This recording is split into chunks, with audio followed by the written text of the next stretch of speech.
Welcome to Deep Thought. Humans need to socialize. There were a couple things that made me think about this particular topic. One was just myself. Man, this isolation is driving me crazy. Yeah, you know what?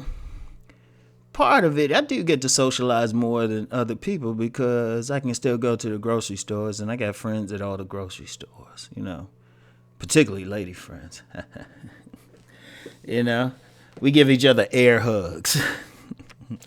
But I'm like, wow. And I get that little bit, but I miss the gym. One of the main things I did at the gym was just socialize, or different places, different restaurants I'll go to, socialize.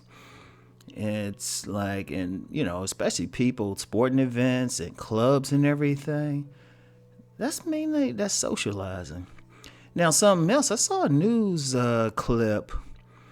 It was a restaurant in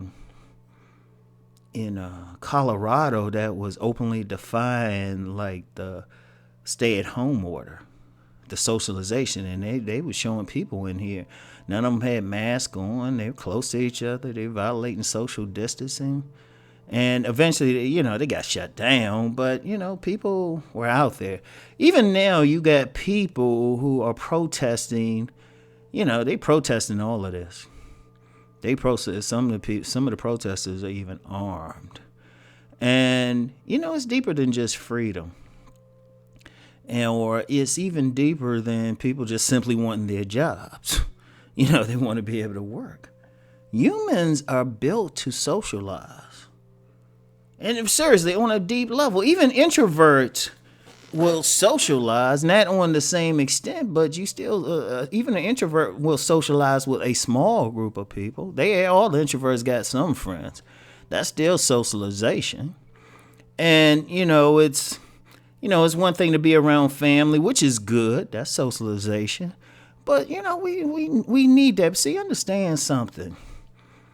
People are affected on an inner level when they come in contact with other people. You can feel good, bad, maybe neutral sometimes. It depends on the other person. For everybody listening, have you ever had, you be out and about, right? And somebody just simply walk past you. Now, on many occasions, you might feel good. You might feel something, especially if you find them attractive. You feel a little buzz. But have you ever had that situation when somebody walk past you and you just shudder? You just shudder? Now, I'm not saying look for that, but think about it. That means we're meant to be together. That's why, like in prisons, when they put somebody in solitary confinement, it really messes with them. It really messes with them. It's probably the worst thing. It's probably the worst thing ever. Because humans, we're built to socialize. We're built. That's how communities were started. Not just family, but whole communities. People need that interaction with each other. And that's, we're doing everything to try to keep people safe. Keep people safe, keep the thing from spreading even more than it already has. There's an argument about how effective that's been. And y'all know I do tangents on here. I saw something that said, I saw a report that said 66% of the people who are getting this virus actually been staying home. They didn't get it while being out. So it's like, oh my goodness.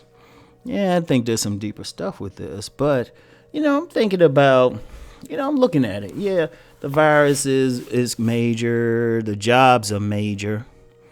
But what about just the lack of socialization? Now, like I said, I'm somebody, I can go out. I got people I can talk to, of course. There are tons of people I can talk to.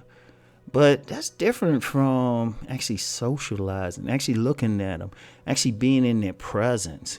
Actually feeling that good feeling when you're around somebody you're real cool with, or not feel it. Shoot. Even for those who usually go out and meet people, members of the opposite sex or something, it ain't the same thing. Ain't the same thing. Now you can't walk up on a person. Well, I don't know. I know some dudes they would walk up on a woman. Hey, that's a nice face mask you got there. And you have such nice eyes. I don't know. She could have like a lizard tongue coming out of her mouth. Some dudes are still holler anyway, because they can't get past that mask. But still though, it's not the same. And it's a powerful dynamic to really take in consideration. It really is. It really is a powerful dynamic to take in consideration.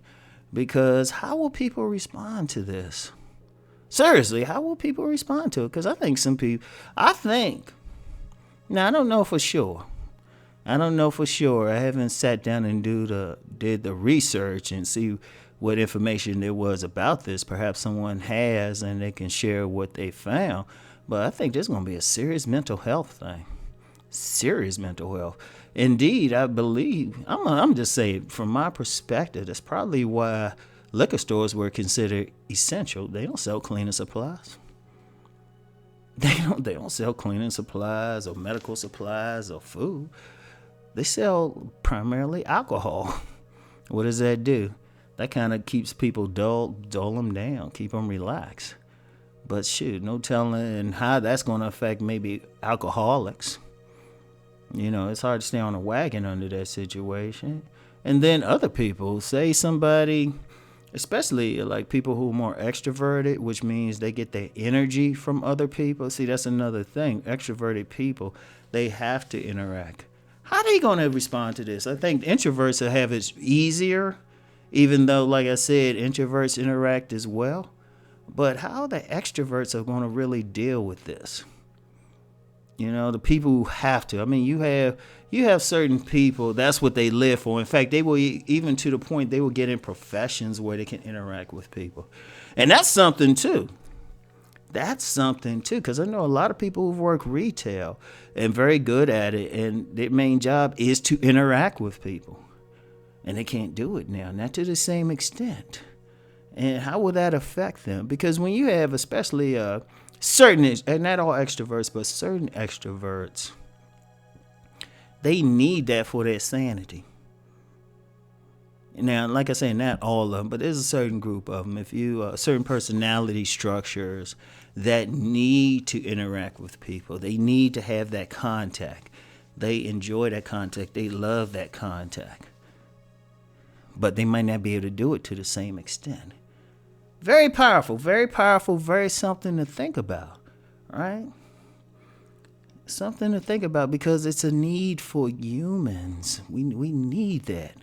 We need that. Like I saw a report of like when Italy was on lockdown, people going out on their porches and balconies and singing with each other. But that's a human thing. Now, yes, this virus is bad. No doubt about it. But sometimes our response to it, I don't think our response was as holistic as it could have been. Because in dealing with one thing, you actually created, obviously we create this economic thing is created, but then the mental health thing, and now that could be the thing that will really push people over the edge. Because ultimately with the jobs and everything, you got stimulus packages, people had savings, and but ironically, there's a lot of places opening, like looking for people to work. So, something like that, one way or the other could be solved. But the mental health piece, I'm like, wow. I mean, that's something that could stay with people for years, and just over this. Or some people who might have been on the edge anyway, that can draw them out, even just because they haven't socialized. I mean, that socialization thing is key. It's key. And like I said, it's more than just, hanging around family. Indeed, some people, and that's another conversation, some people hanging around family, and I'm noticing a lot of breakups and stuff. So, like I said, that's another conversation. But anyway, something to think about, because humans really need to socialize. Think on this.